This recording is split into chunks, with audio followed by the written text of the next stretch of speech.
लोकतंत्र के कितना बड़ा है कि आवाजों को अधिकृत और कुछ को अनाधिकृत बता रहे हैं। एब्सोल्युटली ऐसा होता है, एब्सोल्युटली। प्राइम मिनिस्टर है। प्राइम मिनिस्टर अगर गलत भाषा का प्रयोग करेंगे तो अलग बात है, एक सड़क साफ करेगा तो अलग बात है। अगर आप मुझे निर्बाध बोलने दें तो मैं आपकी बात का जवाब दूं। अगर आपको वन अपमैनशिप करना है तो एक अलग बात है। आप कह रहे हैं कि सभी हमारी जितनी भी पार्टियां, हम सब एक मत है इस मामले में। इसी चैनल में आप एक मत नहीं है।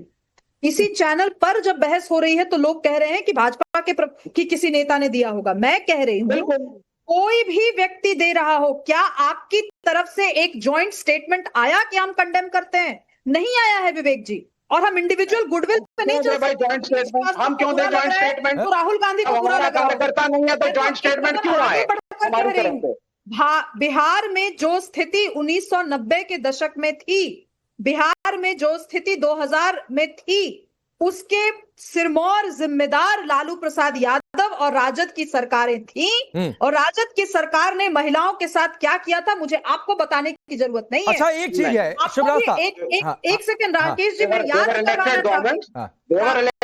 करवाना चाहती हूँ कि जस्टिस के प्लेटफॉर्म पे वो सरकारें आई थी, एमएलए ने लालू प्रसाद यादव को कहा था कि किसी बड़े लीडर साधु यादव का नाम लेते हुए कहा था कि उन्होंने मेरे साथ बदतमीजी की है। और लालू यादव का क्या बयान था मैं यहां बोल नहीं सकती। ये सारी नहीं, मैं एक चीज पूछ रहा हूँ विवेक श्रीवास्तव एक चीज पूछ रहा हूँ। मान लीजिए एक कार्यक्रम का मैं आयोजन कर रहा हूँ, ठीक है, आपको इनवाइट करूंगा, हो सकता है आप आ भी जाएं। अब वहां पर आकर आपके साथ कोई बदसलूकी कर जाए तो मैं आगे आऊंगा ना भाई, कौन था क्या था देखूंगा, उस पर खेद जताऊंगा, आपके साथ जो सहानुभूति होगी वो जताऊंगा भी, करूंगा कि नहीं करूंगा। तो कार्यक्रम किसका था? शामियाना किसका लगा हुआ था? और ये बात एक अननोन आदमी आया है और उसने प्लेटफॉर्म का गलत प्रयोग अचानक किया, जिसके लिए इंडिया अलायंस अरे भैया अचानक को 4-5 दिन हो गए। विवेक श्रीवास्तव अचानक को 4-5 दिन हो गए। एक सोशल मीडिया पोस्ट, बड़ी लंबी स्टोरी टीम होती है ना सोशल मीडिया की। घंटे मैं एक सवाल पूछ रहा हूँ, सोशल मीडिया का जो राज्य की पुलिस है वो किसकी है?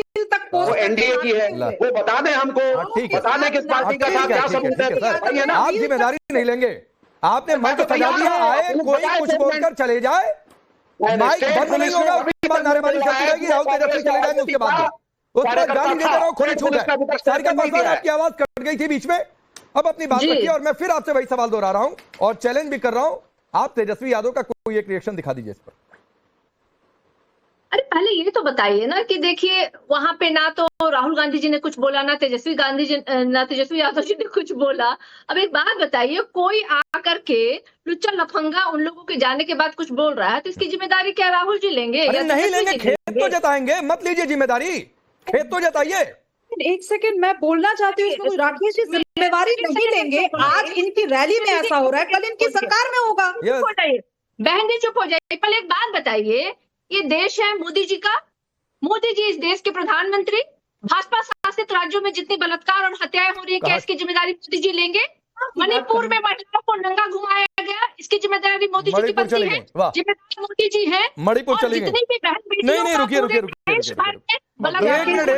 मिनट और देता हूँ, सुब्रत साहब आता हूँ। पांडा जी, मणिपुर जाना अपराध नहीं जाइए सर, मणिपुर जाना अपराध नहीं है, मणिपुर जाना अपराध नहीं है, लेकिन प्रधानमंत्री मोदी को गाली देते रहे। मतलब एक महिला अपनी महिला के प्रति संवेदना दिखा रही है और आप कह रहे हैं कि मणिपुर चले गए। रुकिए, ये तो आप ही एक प्रमाण कर रहे हैं। अरे रुकिए भाई रुकिए, सारिका पासवान बताइए, तेजस्वी यादव का रिएक्शन आप अपनी पार्टी के कीजिए, आप तो बोलने का मौका नहीं देते हैं। बोलिए, बोलिए 30 सेकंड में तो हम पूरी की पूरी कुंडली खोल देते हैं। तेजस्वी यादव पर बोलिए। और मोदी जी की भी, मोदी जी कितने बड़े नौटंकी, उनकी मैंने नौटंकी देखी, वो मात्र प्रेम में, मात्र के सम्मान में जो बातें बोल रहे थे। और आपको पता है ना, सनातन पे सबसे ज्यादा भाजपा जो है सवाल और जवाब और डिबेट करवाती है। और हमारा सनातन धर्म क्या कहता है, हमारा कर्ता धर्म क्या कहता है कि अगर किसी की माता और पिता की मृत्यु हो जाती है तो पुत्र को अपने बाल मुड़वाने चाहिए, अपने नाखून कटवाने चाहिए। कहाँ डिबेट लेकर जा रही है भाई शुभ्राता? ये सारिका पासवान कहाँ डिबेट लेकर जा रही हैं? उनकी सारिका जी, फिर राजीव गांधी की भी पिक्चर सर्कुलेट कर दी जाए यहाँ पर, इंदिरा गांधी के मरने के बाद क्या हुआ था, क्या बात कर रही हैं आप? आपको आइडिया भी है कि आप किस टॉपिक पे आई हैं बात करने के लिए। तेजस्वी यादव के पास इतना समय है कि वो घूमने निकलते हैं तो युवाओं के साथ रील पोस्ट कर सकते हैं, वो उनके लिए इंपॉर्टेंट विषय है। लेकिन ये विषय जिसको लेकर के देश भर में बहस चल रही है, जो उनके राज्य में हुआ, जिसके वो कभी ना कभी डेप्यूटी चीफ मिनिस्टर थे और आज मुख्यमंत्री बनने का सपना देखते हैं, तो ये विषय इतना गैर जरूरी लग रहा है।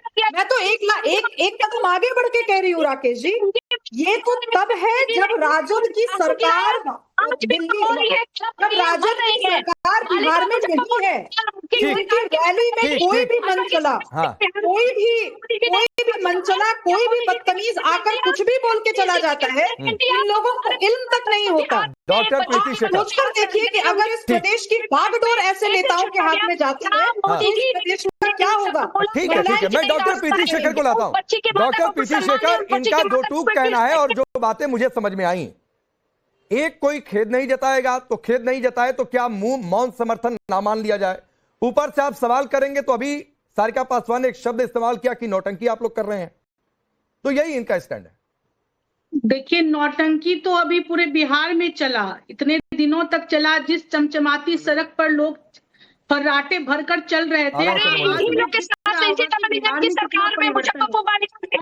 अभी इनके पास आपके सवालों का जवाब नहीं है, ये नहीं बताएंगे कि वो घटना और उसके छोटे भाई के साथ वो गलत हुआ था। उस मंच से, वोट अधिकार यात्रा के मंच से किसी कार्यकर्ता के द्वारा एक माँ को गाली दी गई, एक बात गलत थी, ये नहीं कहेंगे। और लेकिन मैं एक बात स्पष्ट तौर पर कहना चाहूंगी, ये सिर्फ एक माता का अपमान नहीं था, बल्कि उस माता का अपमान था जिन्होंने अपनी मेहनत की पराकाष्ठा से अपने पुत्र को देश के सर्वोच्च पद पर आसीन कराने का जिन्होंने आशीर्वाद दिया और जिनकी वजह से पूरे विश्व में भारत की बोल रही है। सारिका जी, मैडम सुनिए ना, सारिका जी, ये लगातार टेप मत ऑन करिए। ये कमेंट्री का आपकी पार्टी का दफ्तर नहीं है, प्लीज। पार्टी का दफ्तर नहीं है कि माइक लग गया, ऑन हो गया, उसके बाद बोपू बजे जा रहा है, तो रुक जाइए, सुनिए। अभी आप एक मिनट पहले आप राष्ट्रीय जनता दल के प्रवक्ता को कहिए अपनी बारी में वो बोले। और आप देखिए, मैं ये कहना चाहूंगी कि आज पूरी राजनीति में हर लोग वही अनुसरण करते हैं जो उनके ऊपर के नेता कहते हैं या करते हैं। ठीक है, अब मैं चंद्रमोहन जी के पास जाता हूँ ये कहते हुए, अब मैं चंद्रमोहन जी के पास जाता हूँ ये कहते हुए, सारिका जी सुनिए ना, कहाँ कितने बलात्कार कब हो गए, कब अपराध केस क्या आंकड़ा क्या था, उधर डिबेट ले जाएंगी तो फिर आपको फिर जवाब देना भारी पड़ जाएगा। तो मत उधर डिबेट लेकर जाइए। आप तेजस्वी यादव पर बोल नहीं पा रही हैं, अपनी पार्टी के स्टैंड को, अपनी पार्टी के नेता को आप डिफेंड नहीं कर पा रही हैं। इससे बुरी स्थिति एक प्रवक्ता के लिए क्या हो सकती है। चंद्रमोहन जी, 2007 से 2024 तक के जितने चुनाव हुए, उन सभी चुनावों से पहले कोई ना कोई मौत के सौदागर से लेकर और क्या क्या गालियां दी गई हैं, क्या क्या विवादित बोल बोले गए हैं, और हर बार आप लोगों को भारी पड़ता है ये सिर्फ बोल वाला, फिर भी आप लोग सीखते नहीं हैं और उसके बाद कहेंगे ईवीएम हैक हो गया। बोलिए। मां के लिए जो कर्म करने थे वो तक उस बिहार की जनता समय पर जवाब। चंद्रमोहन जी बोलिए प्लीज। चंद्रमोहन जी की आवाज क्या है कि हमारे की नौटंकी कर रहे। अरे रुकिए, सिर्फ चंद्रमोहन जी की आवाज होने देखिए, आज भाजपा के शीर्ष नेता जिस हिसाब से महिला के दर्द के लिए सामने कह रहे थे कि महिलाओं की आंखों में आंसू थे, शायद वो आंसू पहचान नहीं पाए।